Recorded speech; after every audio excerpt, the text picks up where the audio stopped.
work. So back in the late '70s, started doing it in '77 in a comedy club. It wasn't a comedy club; it was a bar that was doing comedy. We all sort of gravitated towards, called L. Brookman's in Washington D.C.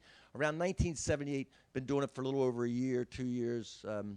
Around '78, late '78. This guy saw me at L. Brookman's and says, "Would you like to come to my house and do a comedy show? I'll pay you like $200." Now, $200 was so, it wouldn't have mattered if he said 25, I would have done it. But $200 was so much money to offer me at that time.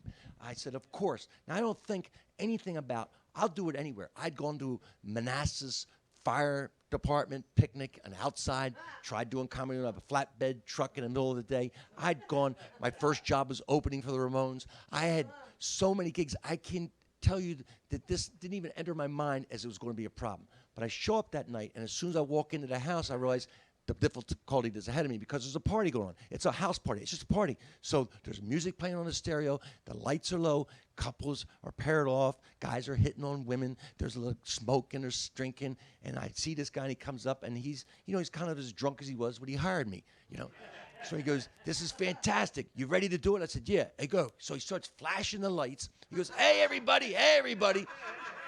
And he turns off the music. Now he's stopped the party. He has stopped the party. "We got a comedian here. This guy's very funny. I saw him. He's very funny." I'm like, "Where do you want me to do?" He says, "Get up on the coffee table." I get up on the coffee table. Now, undoubtedly, his wife's friends had run into the kitchen and said, "He's got some guy on the coffee table." Because no sooner I get up on the coffee table, she comes running out, "Get off my coffee table!" She's screaming. She goes, "What is this?" And now they're arguing in front of me. "Hey, a comedian, I got this comedian." "We don't need a comedian. You got a comedian. What comedian?" So he says, "Come on, let's go." He says to me, I walk outside. So we're walking outside to my car, and he's going to pay me. He slips me the money as soon as the guy says, "Just tell her it was 50. Just tell her it was 50. Right. So she goes, "You paid a comedian? How much you pay him?" I said, 50. She goes, "You're a liar. You're a liar. He's a liar. You're a liar. You're a liar." All the way to my car, they're screaming at each other. "Give me that money. How much? Let me see the money. Let me see the money." And she's screaming, and he said, "Go, just go, just go, just go." I get in the car, and all I can think of is, I hope there's still a crowd at L. Brookman's so I can get back to it.